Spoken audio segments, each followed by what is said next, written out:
Hello. Hi everyone. So today we're going to be doing a video on our solar setup that we have going on. So this will mainly be him over here. Yep, because we did our video about the things that we like, and now we want to kind of go in depth on how those things kind of work, because there's a lot of people who might stumble across this video who are thinking about doing van life, bus life, vehicle dwelling, or people who are currently in the middle of a build or something and they might need some help with how to set things up, or they might just not understand how things work. Like we didn't understand how most of the things worked in this bus because we bought it mostly built out, and then we had to fix a lot of things. Well, and then also the people we bought it from didn't know anything about the bus either. They Literally, understood zero. They were even like, don't ask us questions about this stuff. We don't know how it works. We never looked into it. They just bought the bus, and then we kind of think that they just parked it. Yeah, they may have done it like as a weekend kind of thing every now and then or something. Obviously, they weren't living in it full time. Again, like they understood nothing about the bus, so they didn't even use the solar. Yeah, they had never even used the system whatsoever because they had bought it from someone else who built it out. Yeah, so it's been done. It was built 4 years ago. So there are things that we think can be done better. Yeah. But there's also a lot of things that we've learned on the way that we thought that, you know, sharing this information might help someone else so you guys don't have to deal with what we dealt with. Yeah. So I guess I'll just jump into it. So we have 4 100-watt Renogy solar panels on the roof. Those are mounted up there permanently. Yeah, so those are, it's almost like an L bracket that the panel mounts onto, and the cords run back behind the wall back there and then run inside this cover. Up to the front. All the way over here. So now you can't see because the curtain. He'll move it. Yeah, you'll see everything now. So we've got this jerry rigged up. Most of our stuff is jerry rigged in this thing. That's just how life goes in here. Yep. But let's turn on our lights. The lights. All right, so there's a lot going on over here. If you can tell, there are all sorts of wires, all sorts of things, colors, lights, brightness, whatever. Lots of stuff that we never understood. Yeah, we didn't understand any of this. Like, I knew this was a fuse box, and I knew that this was a shutoff. I didn't really understand the bus bars and how they worked, or about the solar charge controller that we have. We have a Renogy Adventurer, and then, you know, we didn't really know how a lot of this worked. So when it comes to solar and how it works, your solar panel wires, which are these, come in, they go into this, which is a shut off, so we can shut off the solar coming in, and then they go into the charge controller. The charge controller, so we have solar coming in, this is just a shut off for safety. We have our charge controller going into our bus bars. Our bus bars connect to the house battery, which is like a big car battery, like a really, really big car battery. I'd show you, but it's underneath the refrigerator inside that box down there. So we'll just ignore it for now. But the bus bars go into the bus battery. The bus battery, way down there, then comes back up into the fuse box and into our inverter, which I set up. So, with all that stuff, it's a lot more straightforward than you might think. The solar comes in, goes into the charge controller. The charge controller sends it to the battery. The purpose of the charge controller is to regulate the voltage so that it doesn't shoot in a bunch of electricity at once and blow up your house, or that it doesn't send not enough to mess up the voltage of your battery. So it's a really straightforward process if you think about it in the big way. Yeah. Which is solar comes in, it needs to go to your battery, and then your battery needs a way to redistribute it throughout your bus, which is where your fuse box comes in, or for us, our inverter comes in. We have a 2,000 watt inverter that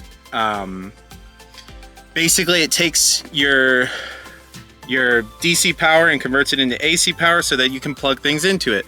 So when we have, can you turn the lights back on for me, please? So as you can see here, these are just regular house plugs. We have regular house plugs. We had an electrician friend make us this, which runs back behind our kitchen setup to this. So yeah, it's not the most professional looking thing, but we can plug whatever we want into this and get house power from it. It works fine. It does exactly what it needs to do. With all that being said, it is a very simple thing to make better. Like, it is a lot easier to make the system a lot better. This is a atypical system that you'll see in most rigs, most buses, most homemade rigs, because people will Google how to set up a solar system, and this literally is the first thing that comes up. Yeah. Is like, that whole setup and system. That's how we learned everything, was just Googling all of this just stuff, Googling, or like, watching other people's videos. Yeah, and this is a great way to do it if it's 4 years ago and you don't have access to the same things we have access to nowadays, such as this. This is not the best example of a good one, because there are better ones, but with our Anker SOLIX C1000, it's an 1800 watt inverter. Yes, 1800. It's an 1800 watt pure sine wave inverter built in. Solar can connect directly to it here, and then you have, what, 5 house plugs and a 24 volt plug for like a fridge or something like that, because this can run a fridge for like 12 hours, like a house fridge. But power comes in, and then we have to use that power from the house power to charge the Anker. Then we use the Anker to run some things. We use the house battery to run some things, because that little fuse box runs a lot of 5 volt panels, which are these down here, which I hope you can see, are diesel heater, one of the diesel heaters, and then a second diesel heater back there, which is kind of hard to see again. But anyways, the house battery setup with the fuse box, it does what it's supposed to do, and it does it well.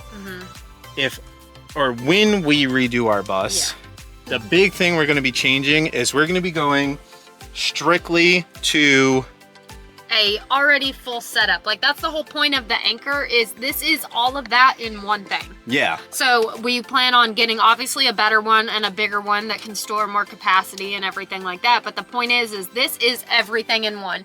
There is nothing that we have to worry about when we have this on. Like, when we were in the cold and we were running, I was running a space heater before we got our diesel heater like fixed and everything like that. And you know, guess what? We shut off the Anker. That, like, what is it? How do you explain it? It tripped the breaker in the Anker, and instead of like with our panel, if something trips, it is kind of difficult to figure out what tripped and where I need to reset it, because if I set a fuse, I'm gonna have to go buy more fuses, whatever. It's not that big of a deal, but it is also all exposed wiring, and it was done by hand, so wasn't done by my hand, so I don't know how much I trust it. I don't trust it with my life. We don't really trust it. Which is why we had to redo a lot of it. And that's the whole reason we want to redo it as well, completely from scratch, just so we know what's going on with it, because we didn't do it, you know? Yes. There's some things when we first got it that we couldn't figure out because we weren't the ones who did it. So or they were done improperly. So when you're looking at a schematic and you're like, you know, this is how it's supposed to be done, why isn't it working? Like, the battery wouldn't charge when we first got it. It was a mess when we first got it. Everything was. It was a 100 amp hour house battery. It was lithium ion, not lithium iron phosphate, not LiFePO 4, but lithium ion battery that weighed like 120 pounds easy. Like, this battery was so heavy and so big that, because I was working on the bus by myself, it was parked at where I was living at the time I was working on it. I had to take this battery and move it like a foot, and then pick it up and move it like another foot, because there's not a lot of space in here. I was by myself, and then I was like, well, if I'm taking this battery out, where am I gonna put a 200-pound battery? Yeah. Come here. Sorry, we got he wants Bubby break. Attention. Bubby wants He hears attention. us talking, and he's wondering why we're not talking to him. Puppy break. Big stretch. Wangle stretch. Sorry, we needed a puppy break there. Yeah. But when it came to doing all this ourselves and learning about it and redoing a lot of it, it comes down to, number one, the safety of your home. Because if you're like us, we live in this full time. We are in this bus all day, every day. This is everything. Our life is in this bus. We're in this bus. Like, and a system like this, well, it may have been an optimal setup in the past. There are a lot of ways to make this go away and just have a large electric generator system hooked up to solar that is a much safer option, much less exposed wiring. It compacts everything into a box that's easy to pick up because we have one here and then we actually have a second Anker down there. Same ones, but same one. And when you're doing things like charging your Anker with your house battery or charging things with other things, you are losing a lot of electricity in that transference of going from solar, because we get 160 watts of solar in, then when it's going to our house battery, this is just an example. So let's say we're getting 200 watts of solar in. By the time it gets to the house battery, it's at 120 to 140 watts. So we've already lost a good portion of our electricity just from going from up here to down into the battery. So just that short distance it's traveling, it's losing a lot of power. So if we can cut out that middleman and gain that, 40 to 60 watts back, we're gaining, using the Starlink for another 4 hours or something like that. Or, cooking a little extra, like depending on the power in the house and everything is depending on what we'll cook and what appliances we use, Yeah. It's so for us, while this is optimal for right now, when we redo our bus, it is going to be based off of electric generators and electric system. And I know some of the more experienced builders out there are thinking like, how are you going to hook up your diesel heaters? How are you going to hook this up? How are you going to hook this up? A lot of these things come with Anderson plugs now. So you can take, like for instance, I'll use the diesel heater as an example. You can take the diesel heater and the plug that plugs in with the diesel heater, that Anderson plug, there's a conversion for it to help to plug it into a car outlet. And if we have a bigger battery that has 4 car outlets, we can plug in everything we need. We can plug in the same things we have here, the green wire that runs around back there. We can run 4 of those from here, right? There's a way that people do it. People have been doing it. And now with the advancements in technology, when it comes to these portable generator units, just use the generator units. Like, you don't have to buy a $3,000 inverter and a $200 charge amp controller and $800 solar panels and inverters and wires and plugs and learn how to be an electrician, when you really can simplify it down to solar comes in, it goes into my battery disperses power throughout my house. That's it. It does the inversion for you. They have inverters built into it. The Anker has this Anker CX1000 has an 1800 watt inverter, but the batteries that we're looking into, the Pecrons, because they can link, it's 7,000 watt inversion. Yeah. And I think it's like, what is it? Like 6,200 watt hours. Yeah. So it's it was like triple our house battery. That's the whole point. It's one of those, like our house battery is like 2,048 watt hours. So one of the Pecrons are 6,000 something. No, one of them is 3,000. Oh, one of them is 3,000. Yeah, one of them's 3,000 and you can link them together and it doubles your inversion to 7,000 and it doubles your watt hours to just over 6,000 watt hours of power. Yeah. And again, because a lot of people are going to think about how much space that takes up, it might take up slightly more space than like a house battery, but you're compacting all of this down into one place. So if something breaks, these batteries also have like 5-year warranties. So you're not really worried about them like that. And there's just ways that you can do things now that make it really, really easy. One of the big things that I feel like we might be losing out on is our battery isolation to house battery. So our house battery is charged by our alternator. Oh, yeah. I'm trying to figure out a way around that because I do like the fact that, we can charge with our alternator. Yeah, that's like our main thing about switching the system over when we do, is that's the only thing we're really like missing at that point. But also, once your alternator is done charging the car's battery, if your house battery exceeds your car battery's power, you get minimal return. So it's like once you get past 30% on your house battery being charged, your return on inversion from your battery isolator is like minimal. You're getting anywhere from like 60 to 120 watts, which you'd have to have your car on all day to charge your house battery. So, you know, it's one of those things where it's like, we could probably give it up if we have more solar. Obviously, another point is going to the solar setup. Right now we have 400 watts of solar on the roof. We would feel way more comfortable with anywhere from like 12 to 1600 watts of solar, which sounds like a lot, but if you have 2 cloudy days in a row, we're like, turn the Wi-Fi off, turn this off, stop charging that, stop doing this. Luckily here, like in Arizona and New Mexico, the states that we have been so far, the cloudy days, we still do get a little bit of solar coming in as well most of the time. But we do plan on going other places up north and everything like the Pacific that, Northwest where it's always rainy and cloudy all the time. So that extra, you know, 400 watts of solar or whatever would make a huge difference in our day. Again, what we're cooking for the day, what appliances we're using, how long we're using our Wi-Fi for, this and that. Yeah, because, you know, I say it in every video, we're not doing this because we have to, we're doing this because we want to, and we want to make it as enjoyable as we can for us and our dogs. Yeah. Because at the end of the day, everyone's got to be comfortable in the house, and if we can just tweak some things and simplify things and make it just matter of fact, this is our solar, it comes into this battery, and it comes out from here, and it's done. If you can do that, then you don't have to worry about all this, especially if someone else set it up. We want to make it as simple as possible. As simple a setup as possible. Okay. Solar comes in, solar goes to our battery, and then we can plug things in and go. With all that being said, there's a lot of video tutorials on how to set these things up. If you don't know what you're doing, do not do it. Because the person who set up this one, he knew what he was doing, kind of. He's like a Google guru, I guess you would call him.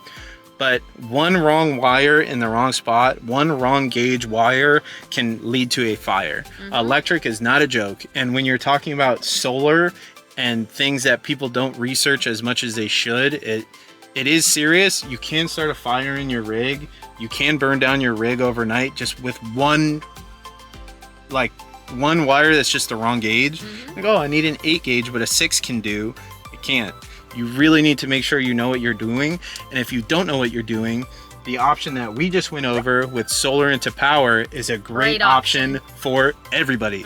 This is a solar option that anybody can do in any rig at any time. It's not something that you can mess up, you know? Yeah, it's not something you can mess up. And it's something like, even if all you have is a small Ford Transit with a mattress in the back, if you have, you know, foldable solar panels and a generator, you can plug it in and plug all your things in and you're good to go. This is a foolproof way to do solar. This is a foolproof way to get electricity into your rig. There are some caveats to things that you'll have to figure out, like setting up Anderson plugs for certain things, like, you know, a vent fan, or setting up Anderson plugs for things like your diesel heater. But there are workarounds, there are ways to do things, there are, you know, more simple ways to do things. You don't have to do things the way everyone else does them. Yeah. You can do them a different way that is easily changeable too. If we want to change out our solar right now, we have to take all of this apart. And we will eventually. But yeah, we have to take all of that apart. We have to make sure that we don't catch anything on fire uninstalling it all. When in reality, if it was just a generator battery, you just like, oh, I want to upgrade my system. All right, I'm gonna take this off the counter and I'm gonna move it and put another one there. You know, like that's it. And all I needed was, because I went from Anker to Jackery, all I needed was a new plug, one new adapter piece to plug into solar. Yeah. So I guess this is like a video from me to people out there thinking about doing it, or thinking about, or building a rig or whatever. Or if you already have a rig, you know, hopefully I was able to give you guys some good ideas or some insight. If you guys have any questions about how things work, feel free to ask me. I'm not the best at anything, but or any advice. Yeah, if you need any advice, or if you want to give any advice, feel free to give it, that too. But again, like, you know, we're all kind of in this together. Everyone's figuring out how to do it. There's brilliant minds like Chuck Cassidy out there, He's doing the top of the line stuff. And then there's people like us where it's like, hey, there's a simple way for everyone to be part of this. And it's not super expensive and you don't need all this technical expertise. You can just get away with a battery, a foldable solar panel, and then you're good to go. But yeah, with all that being said, thank you guys for checking out the video. If you have any questions or anything, leave them down below. If you guys have any advice for me, tell me how dumb I am down below and how things aren't gonna work the way I think they are. But yeah, we'll see you guys in the next one. Bye. Bye.